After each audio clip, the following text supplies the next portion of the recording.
Hukum pego hatu. Hukum hatu ayo. Nama gini, masalah pego hatu. Hatu ni makhluk Tuhan ke tak?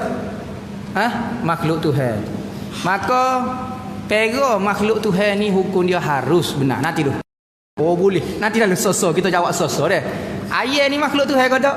Makhluk Tuhan. Kita pun pego lah makhluk Tuhan, nama dia ayah. Kita pego makhluk Tuhan dipanggil kereta. Kita pego bini kita dipanggil menasio. Nah, jadi makhluk Tuhan. Boleh kau tak pego makhluk Tuhan? Asalnya boleh. Asalnya dulu. Kau tak pego hatu. Biasanya hatu ni akan menipu tuan dia. Maka membahayakan. Kalau kucing dia tak tipu kita, pego ayah dia tak tipu kita. Syarat nak pego ayah boleh mu sembuh aku, ayah kata. Mana ada. Tapi kalau jin, dia syaratkan lagu tu. Dia syaratkan persembahkan sesuatu kepada dia. Makan najis ke, nak buat perjanjian dia ke, tulis Al-Quran dengan darah hik ke, macam-macam cara dia. Maka benda-benda ini boleh membawa kepada kufur. Bukan kata haram. Benda itu boleh membawa kepada kufur. Biasanya syarat-syarat dia buat gitu. Sebab itulah Islam melarang menggunakan khidmat jin kerana tu. Tak semestinya secara umumnya, kita kata secara umumnya jin akan buat kena dan menyesatkan orang. Dalam ayat Quran surah jin kata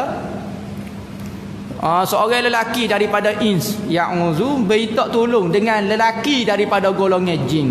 Fazaduhum rohaka, maka bertambahlah sesak dua orang tu. Jadi kufur tak? Perbahasa bak jin bukan bak kufur. Bak pekoh saja tak boleh guna khidmat dia haram. Bak apa jadi kufur? Kufur kalau buat benda-benda yang menyebabkan kufur. Seperti suruh Yesus sembuh hamba. Tak apa.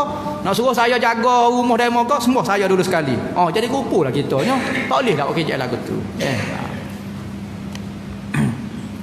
Tetapi ramai ulama kita, jin mari belajar dengan dia.